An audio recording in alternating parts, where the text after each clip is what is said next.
Nah, selamat pagi. Hari ini kita akan belajar yaitu limfatik filariasis. Jadi parasit filaria yang menyerang saluran limfatik pada manusia. Jadi ada 3 infeksi yang disebabkan oleh jenis nematoda ya pada filariasis ini, yaitu yang pertama Wuchereria bancrofti, Brugia malai, Brugia timori, dan infeksinya ini ditransmisikan melalui gigitan nyamuk, dan ini akan dapat menyebabkan penyakit atau deformitas sampai dengan kecacatan pada pasien. Semua parasit memiliki life cycle yang sama pada manusia dan dijumpai bentuk yang dewasa pada pembuluh darah limfatik ya. Jadi kamu harus mengerti yang mana itu yang disebut dengan pembuluh darah limfatik. Dan sering terlihat juga ditemukan pada aliran darah perifer ya, kalau terutama pada malam hari. Jadi dia keluar, berpindah dari saluran limfatik masuk ke pembuluh darah perifer kalau malam hari. Manifestasinya mulai dari tak ada gejala, bisa dengan demam filarial akut, bisa dengan limfangitis yang kronik, limfadenitis, elephantiasis dari genital, kaki dan juga tangan. Bisa juga menyebabkan tropical pulmonary eosinophilia, kemudian bisa artritis yang disebabkan oleh filaria, bisa epididymoorkitis, dan bisa juga menyebabkan killuria ya, jadi berisi cairan kil pada urinnya dan lain-lain. Distribusinya ini cukup banyak di daerah-daerah tropik dan subtropik, Afrika, Asia, Pasifik Barat, beberapa bagian dari Amerika Tengah dan Selatan. Nah, ini dia distribusi dari petanya. Secara global ada 1,2 miliar ya penduduk yang berisiko dengan jumlah negara lebih dari 80, dan kemungkinan ditemukan carrier dari mikrofilaria itu 76 juta orang yang mengalami penyakit 44 juta, orang yang mengalami hidrokel 27 juta, mengalami limfoedema 16 juta, dan mengalami tropical pulmonary eosinophilia itu kira-kira 1 juta penduduk. Ini adalah parasitnya dan nyamuknya yang bisa menyebarkan penyakitnya. Yang pertama Wuchereria bancrofti ya, yang nyamuknya Culex ya, dengan penyakitnya limfadenitis filariasis ya. Brugia malai, jenis nyamuknya Mansonia, Brugia timori, Anopheles mansonia, Onchocerca volvulus, Simulium flies, loa-loa, Perstans, Streptocerca, M. ozardi. Nah, ini semua jenis-jenis agennya yang mentransmisikan. Host faktornya faktor-faktor yang mempengaruhi manusia, yaitu sebagai inang yang natural, umur bisa mengenai semua umur, 6 bulan sampai dengan maksimum 20-30 tahun. Laki-laki lebih banyak. Migrasi atau perpindahan penduduk akan menyebabkan infeksinya terbawa dari daerah endemik ke daerah non-endemik. Imunitas juga berperan, di mana dia akan dapat timbul setelah masa yang panjang ya terpapar dengan filariasis. Tapi dasar dari imunitasnya sampai sekarang belum diketahui. Faktor sosial, faktor lingkungan, ini berhubungan dengan urbanisasi tadi, kemiskinan, industrialisasi, kurangnya membaca, iliterasi, dan kebersihan yang kurang ya. Untuk iklim, ini merupakan faktor yang penting yang akan mempengaruhi breeding dari mosquito, breeding atau perkembangbiakan dari nyamuknya, kemudian ketahanan hidupnya, di mana dia memerlukan temperatur 20-30 derajat dengan kelembapan 70%, jadi sangat tepat dia berada di daerah tropis. Perkembangan parasitnya di dalam vektor, kemudian sanitasi, perencanaan kota, saluran air dan saluran air kotor limbah ya di daerah-daerah itu mempengaruhi. Cara transmisi dan masa inkubasi, filariasis limfatik itu ditransmisikan melalui gigitan nyamuk yang kemudian akan menyebarkan larva fase L3. Fase L1 dia perlu waktu 1-3 jam, L2 dia 3-4 hari dalam nyamuk, L3 dia 5-6 hari ya. Dengan masa prepatennya itu adalah dari mulai L3 sampai dengan mikrofilaria itu tidak diketahui. Jadi sejak dia masuk ke dalam tubuh manusia. Inkubasinya secara klinis itu perlu waktu 8-16 bulan, jadi cukup panjang. Cara diagnostiknya dapat didiagnosa secara klinis dan juga harus melalui teknik pemeriksaan laboratorium. Secara klinis, diagnosa dapat dibuat melalui bukti langsung, yaitu dari adanya antibodi ya yang ditimbulkan oleh adanya mikrofilaria, ataupun melalui pemeriksaan laboratorium lain, di mana seperti kita ketahui bahwa pasien-pasien dengan limfatik filariasis ini banyak dalam kondisi amikrofilaremik ya, jadi tidak dapat ditemukan filaria pada darahnya, dan in the absence of serological test, dan juga bisa saja tidak ditemukan dengan uji serologi yang kurang spesifik, kecuali dengan pemeriksaan CFA atau ICT.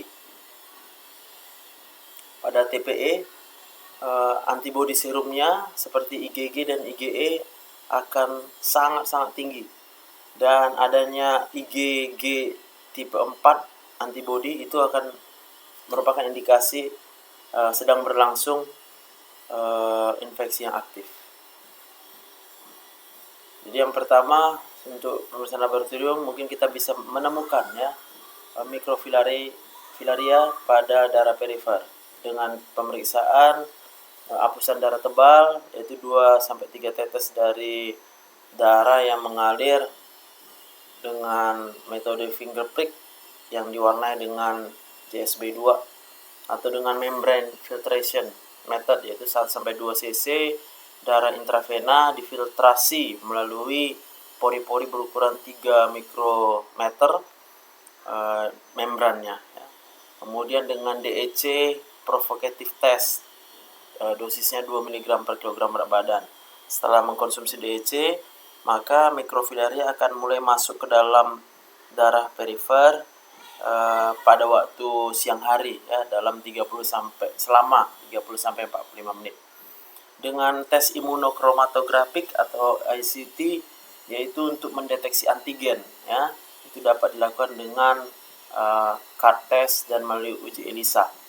Adanya antigen filaria yang bersirkulasi itu adalah gold standard untuk mendiagnosa Wuchereria bancrofti. Spesifisitasnya itu hampir sempurna, dengan sensitivitasnya itu adalah lebih dari pemeriksaan deteksi parasit lainnya. Itu akan mendeteksi antigen sekalipun dalam kondisi amikrofilaremik, jadi tidak ada mikrofilaria dalam darah. Demikian juga dengan manifestasi klinis seperti limfoedema maupun elefantiasisnya. Pemeriksaan darah kuantitatif itu akan bisa mengidentifikasi mikrofilaria dan bisa menolong untuk mempelajari morfologinya. Meskipun dapat dengan cepat, tapi kurang sensitif dibandingkan hapusan darah. USG itu dengan menggunakan probe 7,5 MHz atau 10 MHz untuk melokalisasi dan visualisasi pergerakan dari cacing yang dewasa dari Wuchereria bancrofti pada limfatik skrotum ya, laki-laki yang tidak ada gejala dengan mikrofilaremi. Jadi sekalipun dia tidak ada gejala, tapi kan dia sudah ada di dalam limfatik skrotum, dengan USG bisa dilihat ya. The constant thrashing movement described as filarial dance sign ya. Jadi ada tanda nanti tanda tarian filaria yang dapat dilihat melalui USG. Dengan limfosintigrafi maka kita bisa melihat struktur dan fungsi dari limfatik dari kaki yang terkena, ya, setelah melakukan suntikan radiolabeled albumin, ya, jadi atau dengan dextran pada ibu jari kaki, ya. Maka perubahan struktural itu akan dapat dilihat dengan menggunakan gamma kamera, ya. Adanya dilatasi limfatik dan obstruksi juga dapat secara langsung dilihat sekalipun masih dalam kondisi tanpa gejala dari penyakitnya. Jadi hanya mulai dilihat dilatasi limfatik dan obstruksi yang mulai terlihat tapi belum ada gejala, jadi belum ada edemanya. Dengan diagnosa X-ray dapat kita lihat tropical pulmonary eosinophilia, ya, jadi fototoraks. Picture will show adanya penebalan interstitial thickening, penebalan interstisial, kemudian adanya nodul-nodul yang menyebar, diffuse. Dengan hematologi itu kita bisa melihat peningkatan hitung eosinofil.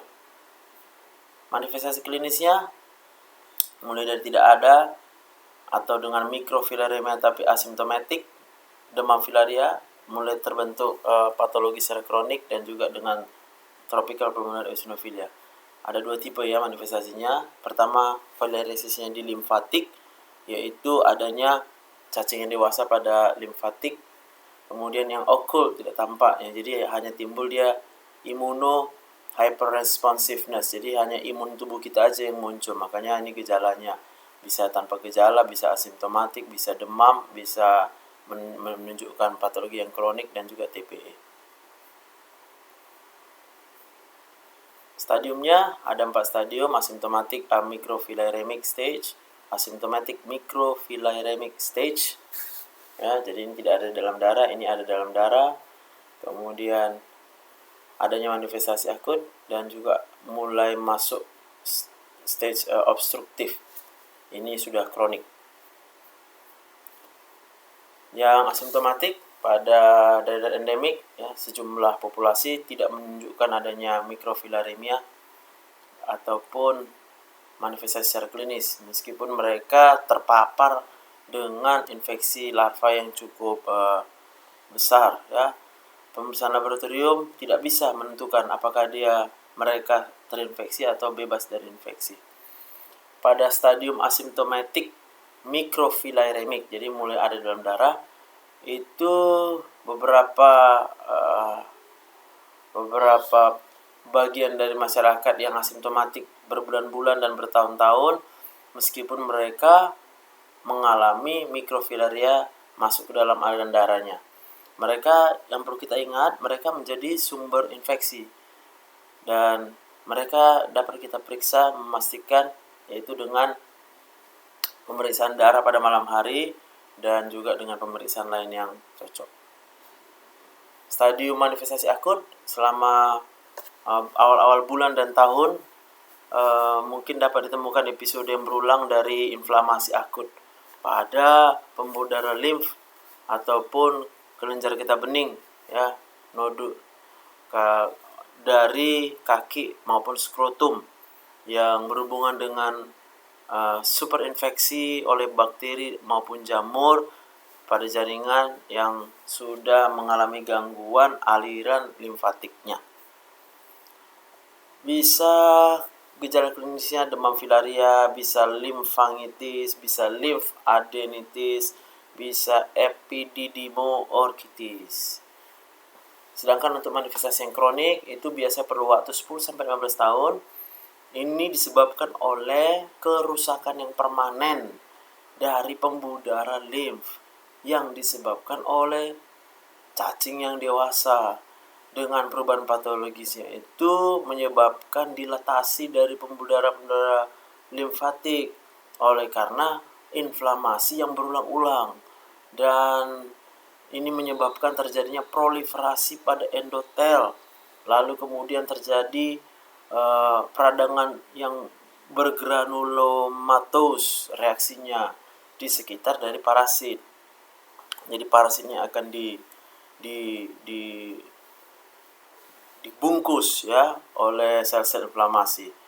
Awalnya itu dimulai dengan edema pitting ya, pitting edema yang kemudian mulai berubah warna menjadi edema yang warna coklat, kemudian mulai mengeras jaringannya. Lalu lebih lambat lagi terjadi hiperpigmentasi, kulitnya tambah gelap, keratosis, kemudian timbul lesi seperti wart ya. Kemudian jadi bisa ada hidrokel 40-60%, elephantiasis dari skrotum, penis, paha, kaki, tangan, kemudian pada vulva pada wanita, payudara dan juga urea ya. Jadi urinnya mengandung cairan limfatik. Sedangkan untuk yang filariasis okult, jadi filariasis nggak kelihatan, tapi timbul gejala namanya TPI tadi, occult or cryptic filariasis, itu merupakan manifestasi klinis yang klasik di mana mikrofilaria tidak akan dijumpai. Occult filariasis is believed to be the result of, ini disebabkan oleh respon imun yang berlebihan terhadap antigen filaria ya, yang dihasilkan oleh mikrofilaria. Lebih banyak pada laki-laki dan gejala klinisnya adanya batuk pada malam hari dan wheezing, kemudian demam dengan grade yang rendah, kemudian sputum yang penghasilan sputum dengan kadang-kadang timbul hemoptisis juga ya. Kemudian ada adenopati dan peningkatan eosinofilia. Foto X-ray menunjukkan nodular mottling dan penebalan interstisial. Nah, ini gambar hidrokel ya, jadi kita lihat membesar. Kemudian ini skrotumnya, kemudian ini penisnya juga. Kalau terkena limfatik pada penis, ini pada kaki ya, mulai timbul kaki yang besar ya. Ini di tangan juga, ini payudara, ini urea ya, jadi kayak susu, dan juga hematuria berdarah. Nah, ini klasifikasi limfodema.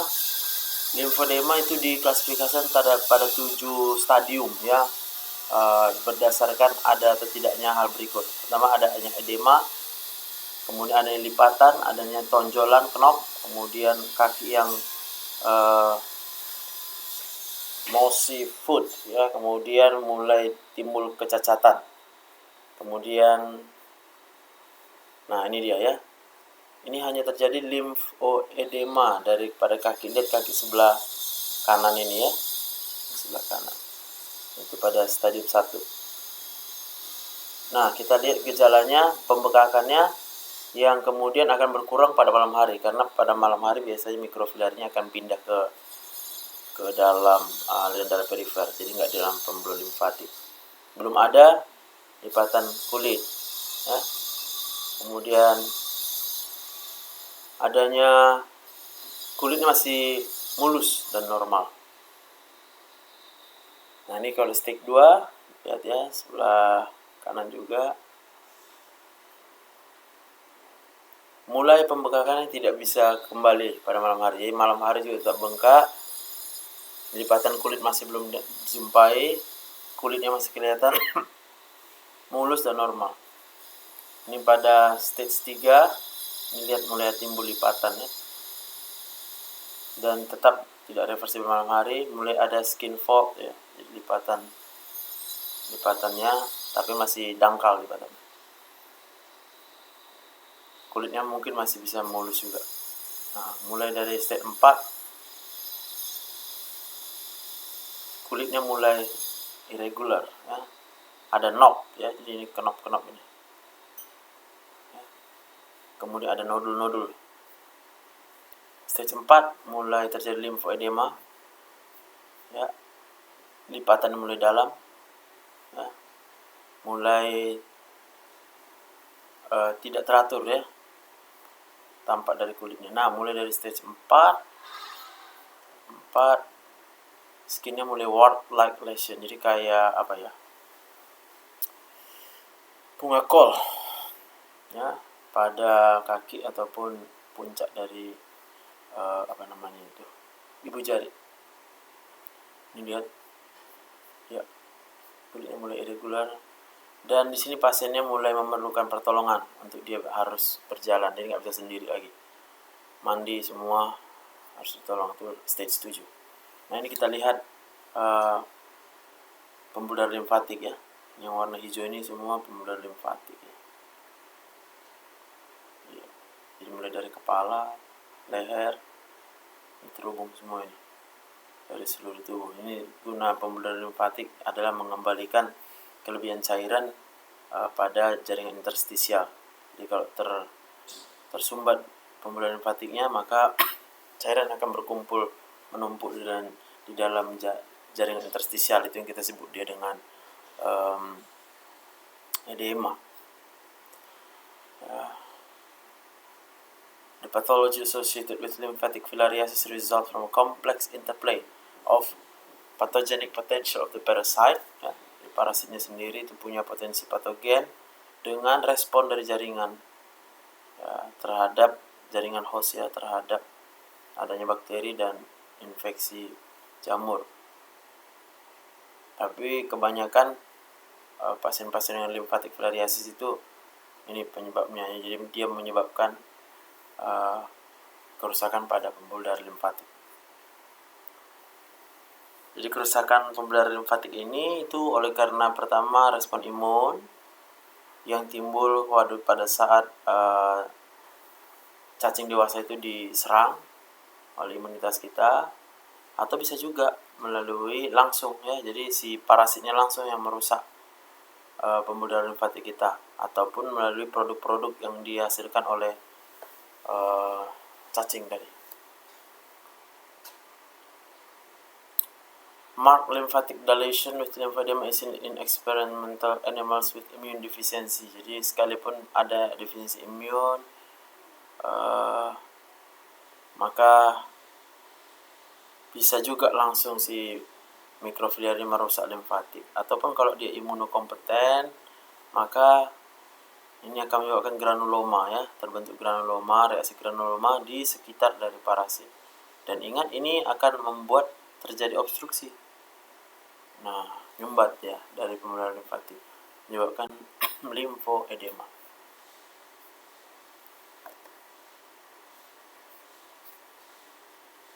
Nah, bagaimana kita manage-nya? Ada 2 pilar. Yang pertama, kita harus memotong transmisi. Yang kedua, kita harus mengontrol morbiditas ya, untuk mengurangi penderitaan. Kemudian dari community level care ya, kita mengatasi limfoedema, kita mengatasi serangan inflamasi akut, kemudian kita memperbaiki hidrokelnya. Bagaimana memanage lymphatic filariasis? Pertama ya, diobati infeksinya, kemudian mencegah adenolymphadenitis ya, acute ADL attacks, kemudian mengobati dan mencegah limfoedema. Bagaimana mengobati infeksi? Ada banyak perkembangan sampai saat ini, tapi fokusnya tidak pada individual, tapi pada komunitas ya, dengan yang mengalami infeksi, untuk mengurangi jumlah mikrofilaria pada komunitas sampai transmisi tidak akan terjadi lagi. Kemoterapinya, obat yang efektif untuk filaria, diethylcarbamazine citrat atau DEC, ivermectin, albendazole, coramin. Dan treatment of microfilariamic patients dapat mencegah obstruksi kronik dan bisa diulang setiap 6 bulan sampai mikrofilaria ataupun gejalanya hilang.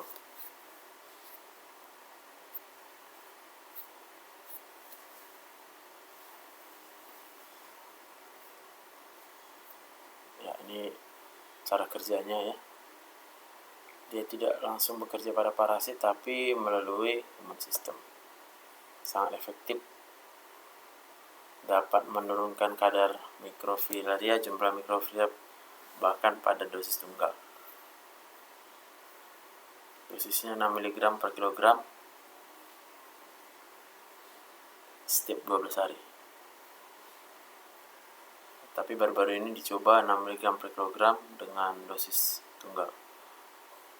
Ada efek samping oleh karena ada demam, nausea, myalgia, sore throat, cough, ya, batuk dan sakit kepala. Tidak efektif untuk mengobati adenolimfangitis. Jadi kalau dia terkena pada kelenjar getah beningnya itu tidak efektif. Dia efektif hanya kalau dia terjadi limfangitisnya saja. Dan ini adalah obat pilihan pada TPE.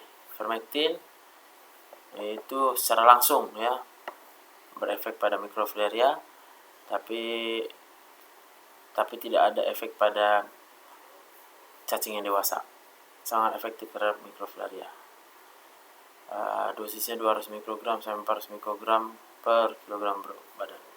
Tak ada efek pada TPE. Ini drug of choice pada daerah co-endemic dari onchocerciasis dengan lymphatic filariasis. Efek samping sedikit tapi hampir sama pada DEC. Mikrofilaria bisa timbul kembali lebih cepat daripada pembelian DEC. Albendazole ini merupakan antihelmin yang akan membunuh cacing dewasa. Tak ada kerja pada mikrofilaria. Dosisnya 400 mg 2 kali sehari selama 2 minggu dengan kombinasi DEC dan ivermectin ya. Jadi DEC tadi untuk merangsang imunitas ini, dan dengan ivermectin nanti itu akan meningkatkan efek dari obat. Ada reaksi efek samping yang berat in hydrocele causes due to the death of adult worms. Dan ini akan menyebabkan reaksi yang cukup berat ya pada kasus hidrokel karena cacing dewasanya mati di dalam pembuluh darah limfatiknya. Bagaimana untuk mengobati dan mencegah ADL? Ya, jadi paling berat itu dari lymphatic filariasis adanya serangan akut dari ADL. Banyak kesulitan yang ditimbulkannya ya. ADL bisa dijumpai pada early maupun late stage daripada penyakit. Ini disebabkan infeksi dan inflamasi dari kulit dan daerah yang terpengaruh pada saat karena bakteri dan jamur itu bisa masuk melalui lesi kulitnya ya. Kulit akan menjadi panas, nyeri, ya, bengkak, merah. Kemudian pasien juga akan demam, sakit kepala, menggigil, kadang mual, muntah, kadang juga mengalami septikemia. Nah, ini tanda-tanda pertamanya, dia mulai merah ya, kulitnya ini mulai merah. Nah, kemudian ada nodul-nodul ya. Ini bisa muncul belakangan dan bisa berlangsung 4-5 hari. Kulitnya akan semakin gelap dan terkelupas biasa. Kemudian kalau dia sering berulang, dia akan sangat mudah ya untuk berulangnya. Kemudian manajemennya ya kurang mengatasi nyeri, kemudian lesi yang menjadi lokasi infeksi bakteri dan jamurnya itu diobati. Bisa memakai antibiotik ya, penisilin maupun benzatilpenisilin untuk mencegah ADL. Melihat ADL ya, 4 garis ini merah kemerahan.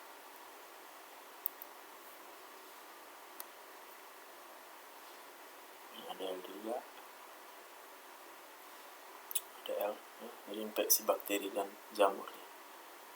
Tempat lokasi entry itu.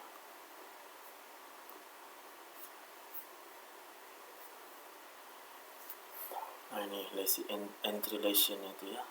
Jadi kulit yang sudah rapuh itu menjadi gampang untuk terinfeksi oleh bakteri dan jamur. Ya, di tangan, sela-sela tangan. Nah, ini terbentuk ulkus. Nah, yang kedua adalah pengobatan dengan pembedahan ya.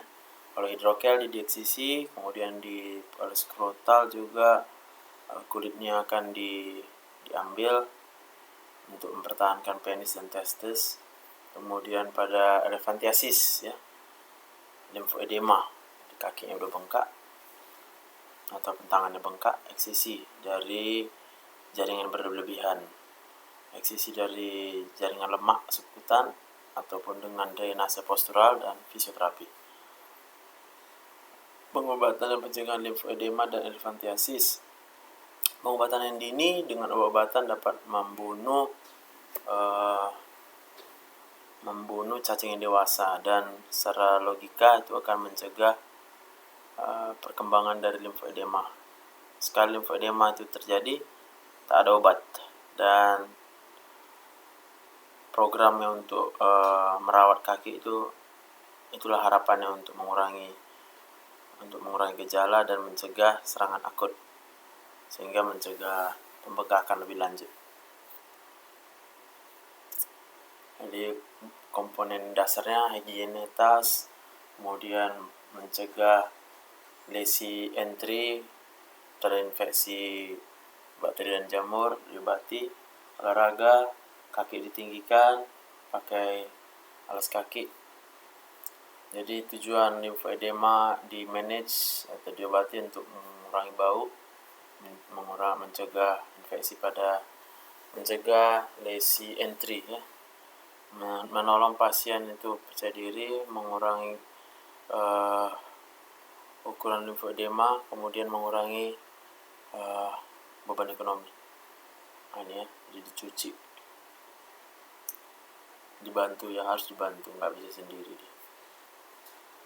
Kaki dikeringkan ini untuk mencegah dan mengobati lesi entry. Olahraga juga dilakukan ya, digerakkan. Kalau tidur kaki tinggikan. Harus memakai alas kaki yang disesuaikan.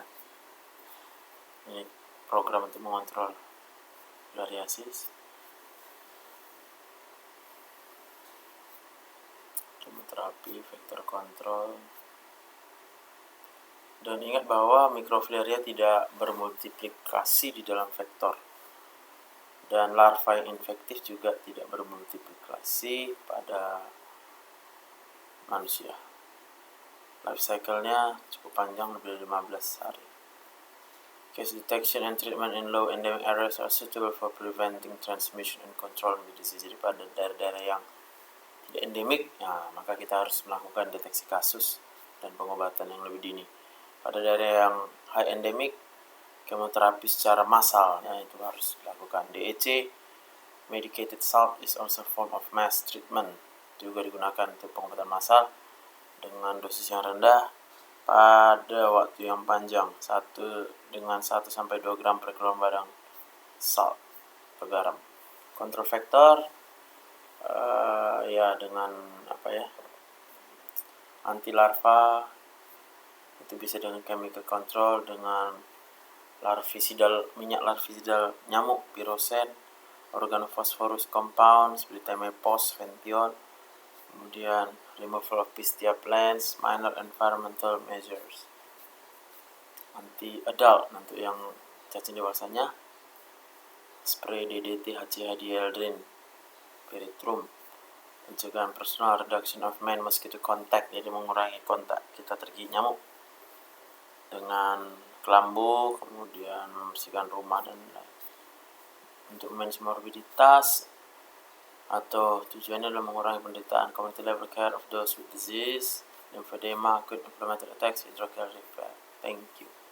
Terima kasih, itu untuk bahan kuliah filariasis. Selamat belajar.